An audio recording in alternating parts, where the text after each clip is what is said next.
Halo semuanya, perkenalkan saya Dr. Wilanisa Amelia. Sekarang kita akan membahas mitos dan fakta mengenai penyakit tuberkulosis. Apa aja sih mitos dan faktanya? Lanjut.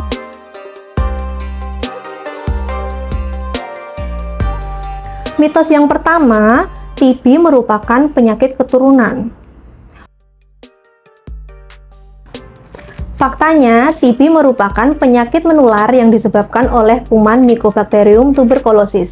Jadi, TB bukanlah penyakit keturunan.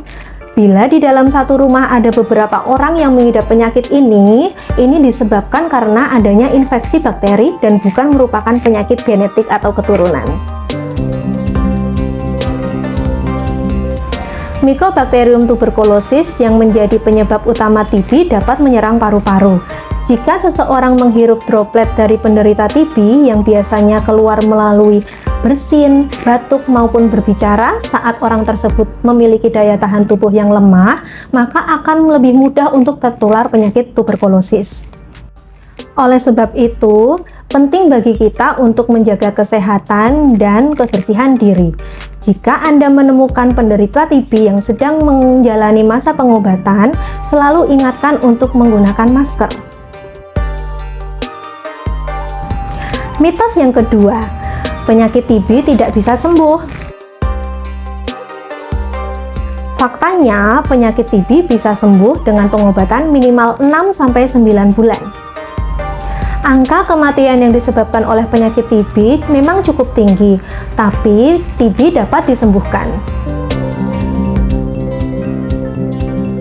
Pengobatan TB memerlukan waktu yang cukup lama dan harus rutin dilakukan. Apabila pengobatan tidak rutin dilakukan selama minimal 6-9 bulan, maka akan menyebabkan bakteri melemah sesaat lalu kemudian muncul kembali menjadi bakteri yang resisten, yang sering kita sebut sebagai multi-drug resistant tuberculosis atau MDR-TB. Nah, pengobatan TB sendiri dapat kita lakukan di puskesmas maupun di rumah sakit. Mitos yang ketiga, TB adalah aib.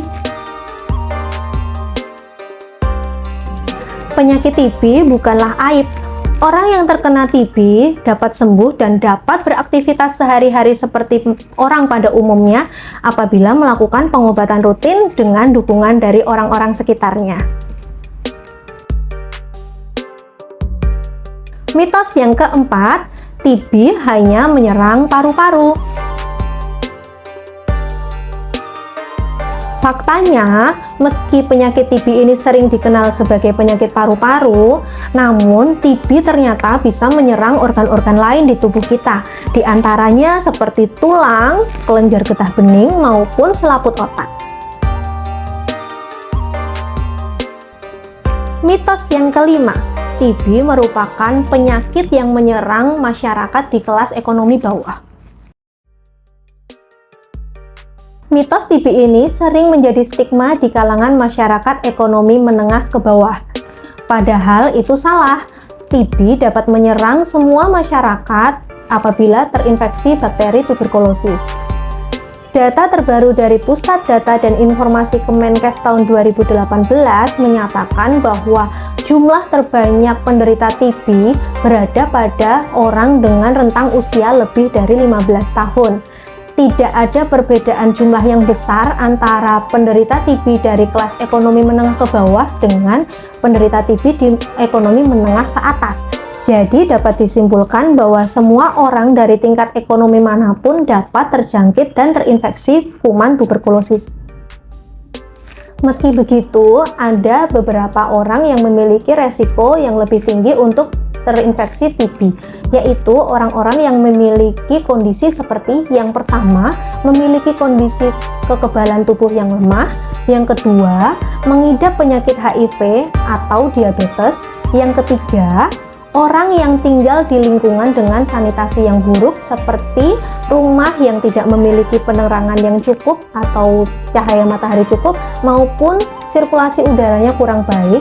Dan yang keempat, ada kontak langsung secara dekat dalam waktu lama, sering dan terus-menerus dengan orang yang menderita TB paru aktif.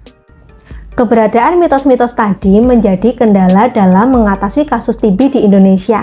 Jadi, perlu diingat bahwa pasien TB itu bisa sembuh, namun harus mematuhi anjuran dari dokter seperti minum obat secara rutin dan kontrol secara teratur di fasilitas kesehatan.